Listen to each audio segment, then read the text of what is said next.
Serigne Eliman Sey, qui est un frère, Masha'Allah, qui vont venir parler également de la vie du prophète sallallahu alayhi wa sallam. Donc moi je vais faire que résumer des points qui me semblent vraiment être très importants. En somme, c'est dire que le prophète sallallahu alayhi wa sallam, même s'il était l'imam, s'il était le chef de l'État, il participait dans la vie familiale et il était très tolérant et il agissait avec bonté avec ses épouses.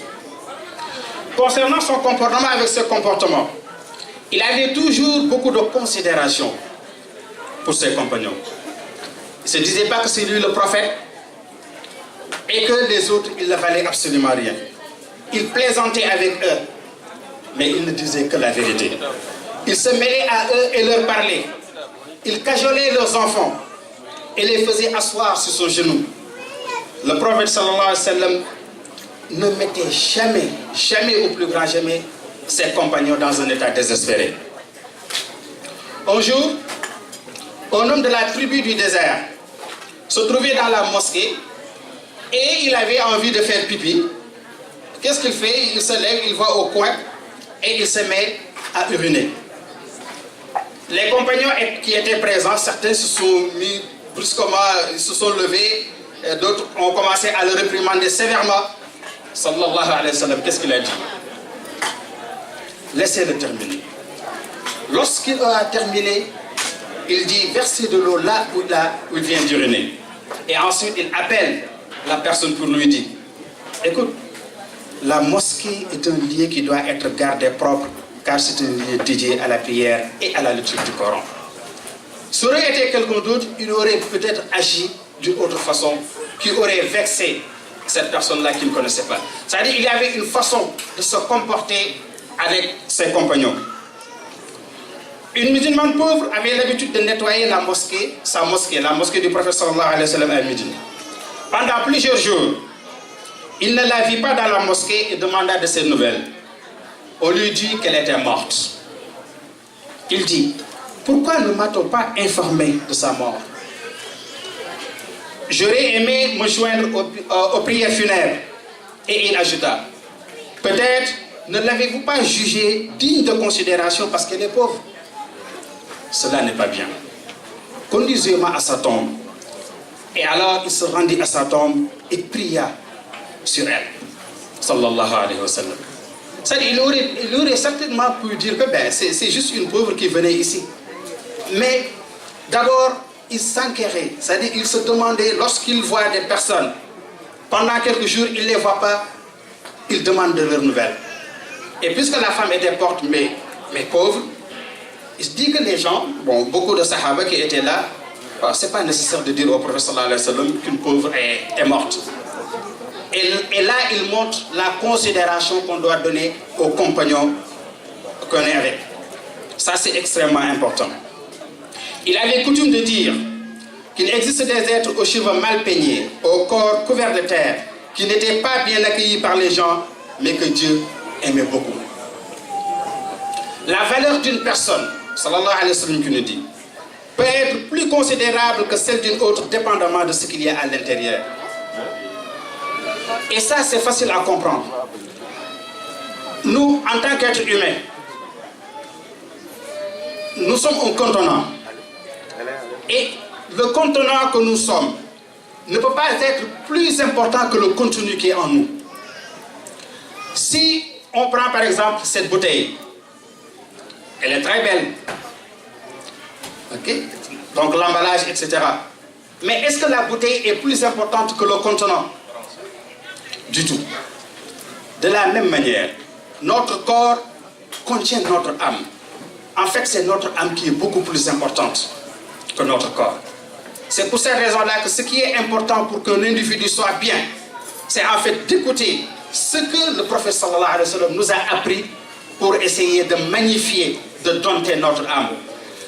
On a rappelé un jour ici que Dieu a juré 7 fois dans le Coran en parlant de l'âme, qui est le contenu, en disant que celui qui a échoué dans sa vie, c'est celui qui a laissé son âme le dominer.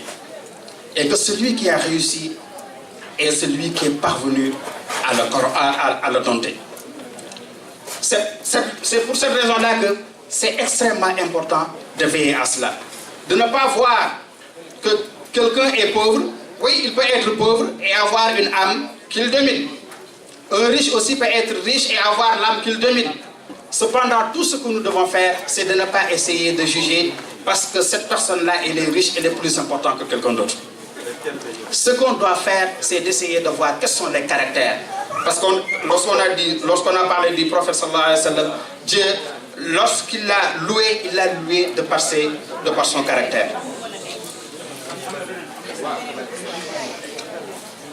Allah a ordonné le prophète sallallahu alayhi wa sallam de continuer à parfaire, à faire le bien en disant وَلَا تَسْتَوِي الْحَسَنَةُ وَلَا السَّيِّئَةُ إِدْفَعْ بِالَّتِي هِيَ أَحْسَنُ فَإِذَا الَّذِي بَيْنَكَ وَبَيْنَهُ عَدَاوَةٌ كَأَنَّهُ وَلِيٌّ حَمِيمٌ. Il dit le bien et le mal ne sont pas pareils. Repoussez le mal avec ce qui est meilleur.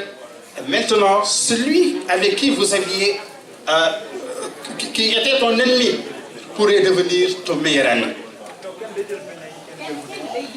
Et ici, en parlant de ses adversaires, il y avait une femme qui, chaque fois qu'il balayait sa maison, chaque fois qu'il avait des ordures, qu'est-ce qu'elle faisait cette femme-là? Elle jetait ses ordures sur le chemin du prophète sallallahu alayhi wa sallam. Elle faisait tout le temps. Sallallahu alayhi wa sallam ne lui a jamais rien dit. Pendant quelques jours, le prophète sallallahu alayhi wa sallam a remarqué qu'il n'y avait plus d'ordures sur son chemin.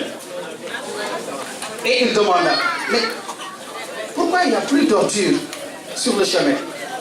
Qu'est-il arrivé de la personne qui jetait ces ordures-là? On lui dit qu'elle était malade.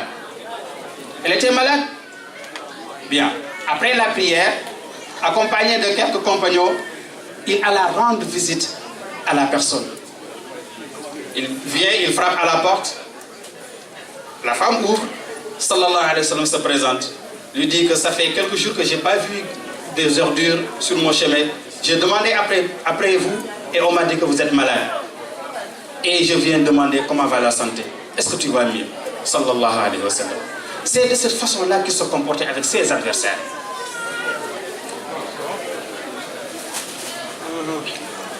Un jour, il y a un juif.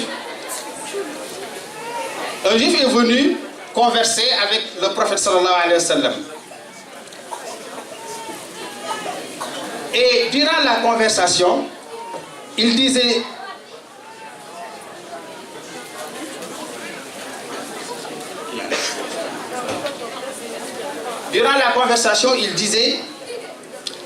il appelait souvent, elle appelait toujours le prophète sallallahu alayhi wa sallam par son nom en disant Ya Muhammad, oh Muhammad sallallahu alayhi wa sallam. Mais ce n'est pas des mœurs des Arabes d'appeler quelqu'un par sa personne, par son propre nom.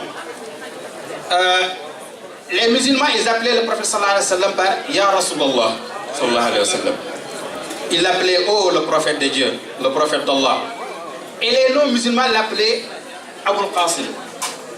Parce que Qasim était un des fils du prophète sallallahu alayhi wa sallam. Mais le juif, durant toute la conversation, tout ce qu'il faisait, c'est de dire oh Muhammad, oh Muhammad, oh Muhammad. Et les personnes qui étaient présentes, les compagnons, ils ne pouvaient pas supporter ça. Ils ne pouvaient pas supporter ce manque de courtoisie du juif. Parce que c'est leur coutume, c'est leur tradition. On l'appelle soit par Abul Qasim.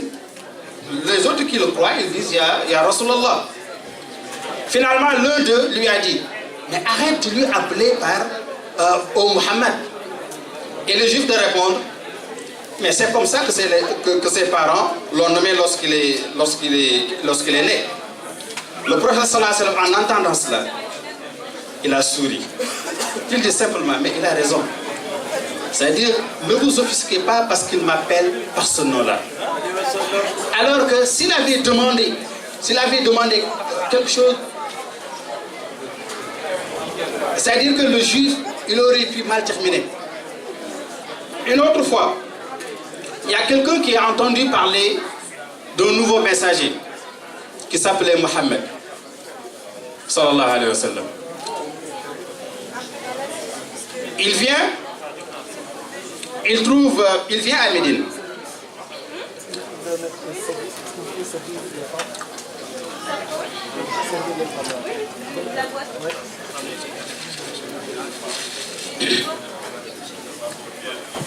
Il vient à Médine et il trouve quelques compagnons du prophète.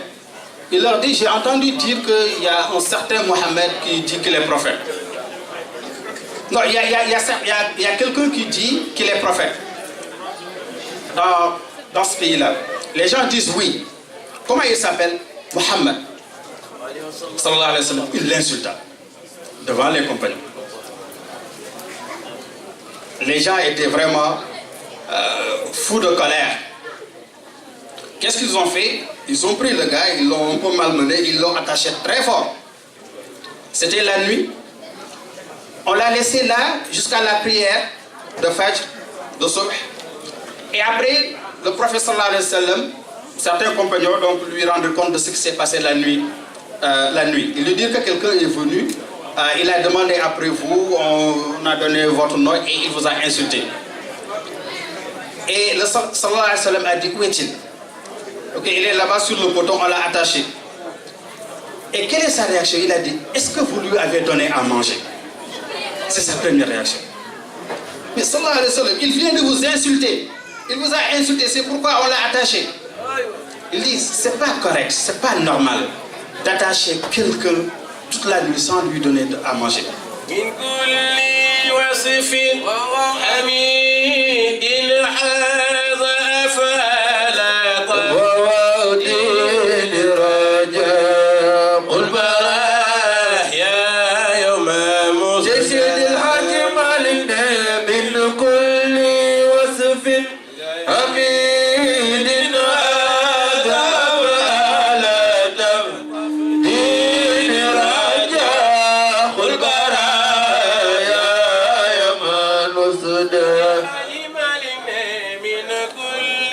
وصف